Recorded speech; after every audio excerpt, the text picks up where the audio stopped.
Bienvenidos a una clase más. En nuestras clases anteriores hemos recorrido juntos el fascinante universo de la fianza, explorando su naturaleza, sus elementos esenciales y su función dentro del ámbito jurídico. Entendimos cómo este contrato actúa como un pilar fundamental en las relaciones comerciales y financieras, brindando seguridad tanto a los acreedores como a los deudores. Hoy nos adentraremos en aspectos más específicos de la fianza, aquellos que dotan al contrato de una mayor profundidad y complejidad: la cláusula de recuperación, el reafianzamiento y el coafianzamiento. Estos mecanismos son herramientas claves que las partes pueden utilizar para protegerse aún más y gestionar mejor los riesgos inherentes a las obligaciones garantizadas. En esta clase empezaremos hablando de la cláusula de recuperación. La cláusula de recuperación es una disposición esencial que se puede incluir en el contrato de fianza y que otorga al fiador el derecho de recuperar del deudor principal lo que haya pagado al acreedor en virtud de la fianza. Podríamos comparar esta cláusula con un botón de reembolso que el fiador puede presionar una vez que ha cumplido con su obligación de garantía, asegurando que no quede en una posición de desventaja después de haber respondido por la deuda del otro. Este mecanismo es crucial para proteger los intereses del fiador, quien al responder por el deudor asume un riesgo económico considerable. La cláusula de recuperación, por lo tanto, opera como un reequilibrador en la relación entre el fiador y el deudor. Es importante subrayar que esta cláusula no exime al deudor de su responsabilidad principal. El deudor sigue siendo el obligado primario al cumplimiento de la obligación garantizada.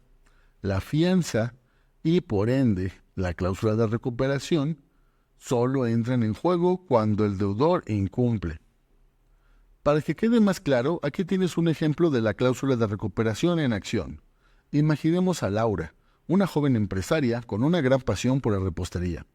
Desde que era niña ha soñado con tener su propia pastelería y tras años de esfuerzo finalmente ha logrado establecer un pequeño negocio que ha comenzado a ganar popularidad en su comunidad. Sus creaciones han sido bien recibidas y el boca a boca ha hecho que cada vez más personas se acerquen a su tienda para disfrutar de sus productos. A medida que su negocio crece, Laura se da cuenta que es el momento de expandirlo. Quiere abrir una nueva sucursal en una zona más céntrica de la ciudad, contratar más personal y adquirir equipos modernos que le permitan aumentar su capacidad de producción. Sin embargo, para financiar esta expansión, necesita un capital que no tiene disponible en ese momento. Después de analizar sus opciones, Laura decide solicitar un préstamo a una institución financiera. La institución financiera, reconociendo el potencial de negocio de Laura, pero también consciente de los riesgos involucrados, le aprueba el préstamo, pero le exige una fianza como garantía adicional. Laura, confiada en el éxito de su proyecto, no duda en pedirle a su hermano Javier que actúe como su fiador.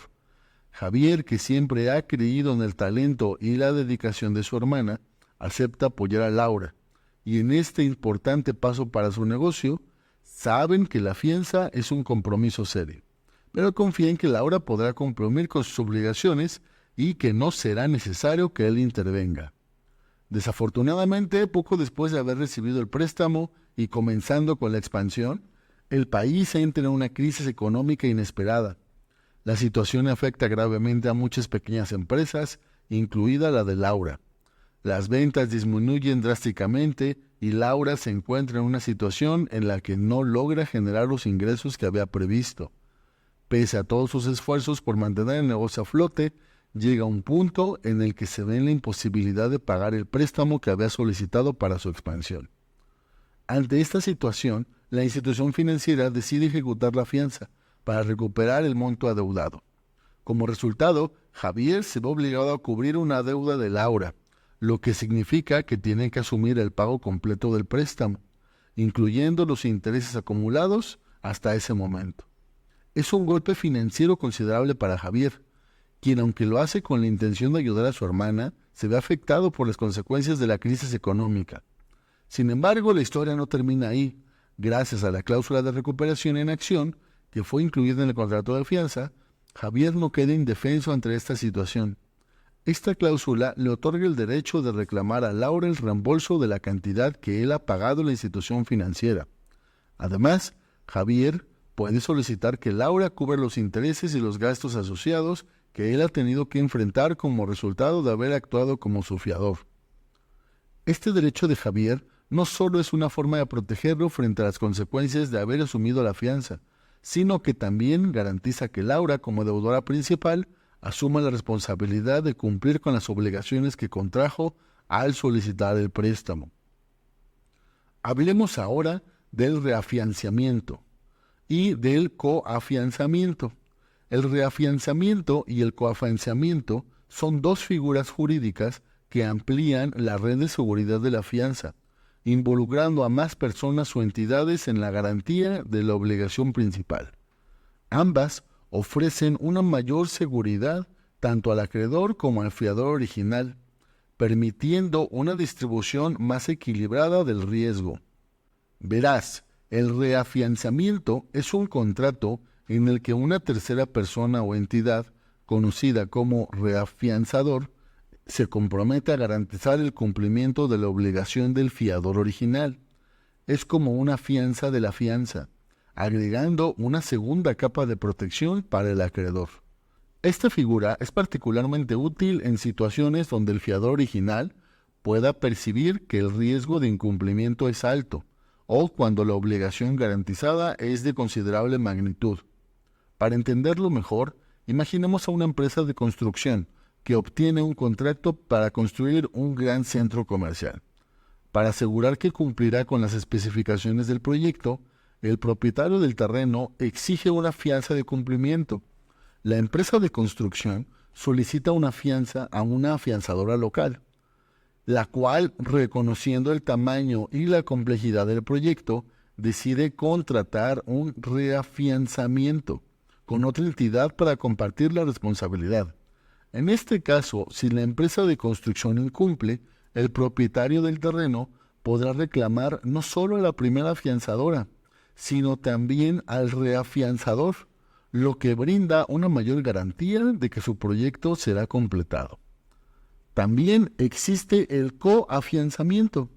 El coafianzamiento, por otro lado, es un acuerdo en el que varias personas o entidades, llamadas coafianzadores, se obligan solidariamente a garantizar el cumplimiento de la obligación del deudor principal. Es como si varios fiadores unieran sus fuerzas para respaldar al deudor. Esta figura es particularmente útil cuando el monto de la obligación es considerable y un solo fiador no tiene la capacidad económica suficiente para garantizarla en su totalidad. Imaginemos que tú y 4 de tus mejores amigos han decidido emprender un proyecto ambicioso, abrir un restaurante de lujo. Todos ustedes comparten una pasión por la gastronomía y han pasado años soñando con tener un lugar propio donde puedan ofrecer una experiencia culinaria única. Después de muchas reuniones, discusiones y planificación, han decidido que es el momento adecuado para hacer realidad ese sueño. Con este objetivo en mente, deciden solicitar un préstamo a un banco, presentan su plan de negocio detallado, destacando el potencial del restaurante y el mercado al que apuntan. El banco, impresionado por la solidez de su propuesta, está dispuesto a otorgarles el préstamo, pero como es habitual en este tipo de operaciones, les exige una fianza como garantía para protegerse en caso de que el restaurante no genere los ingresos esperados y se enfrenten a dificultades para cumplir con los pagos. En lugar de que uno solo de ustedes asuma la responsabilidad total de la fianza, los 5 amigos deciden actuar como coafianzadores. Esto significa que cada uno de ustedes se compromete solidariamente a responder por la deuda en caso de que el restaurante no pueda pagar el préstamo.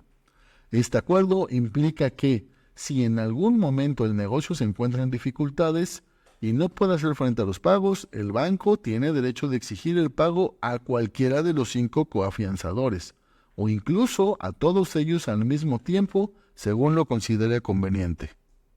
El hecho de actuar como coafianzadores tiene varias implicaciones importantes. Por un lado, les permite compartir el riesgo entre todos, lo que hace que la carga financiera potencial sea más manejable para cada uno. Ninguno de ustedes está asumiendo el riesgo completo por sí solo, lo que disminuye la presión individual en caso de que las cosas no salen como se esperaba. Además, al firmar el contrato de coafianzamiento, cada uno de ustedes acepta que su responsabilidad es solidaria, lo que significa que el banco no tiene que ir tras todos por igual. Puede reclamar el pago completo de la deuda a uno solo de ustedes si así lo decide. Esto puede llevar a situaciones donde, por ejemplo, uno de ustedes termine cubriendo una parte desproporcionadamente mayor de la deuda, con la expectativa de luego recuperar ese dinero de los otros coafianzadores, lo que introduce una dinámica compleja que requiere confianza y comunicación entre todos los involucrados. En resumen, la cláusula de recuperación, el reafianzamiento y el coafianzamiento son mecanismos que no solo añaden complejidad, sino que también brindan una mayor protección a las partes involucradas en un contrato de fianza. La cláusula de recuperación otorga al fiador el derecho de reclamar al deudor lo que haya pagado al acreedor, mientras que el reafianzamiento y el coafianzamiento pueden distribuir el riesgo entre más personas o entidades, fortaleciendo la confianza y seguridad en las relaciones jurídicas comerciales. Con esto concluimos nuestra clase sobre la cláusula de recuperación, reafianzamiento y coafianzamiento. Espero que estos conceptos hayan quedado claros y que los ejemplos les hayan ayudado a visualizar cómo operan en la práctica. En la próxima clase continuaremos explorando otros aspectos importantes de los contratos de garantía. Nos vemos en la próxima.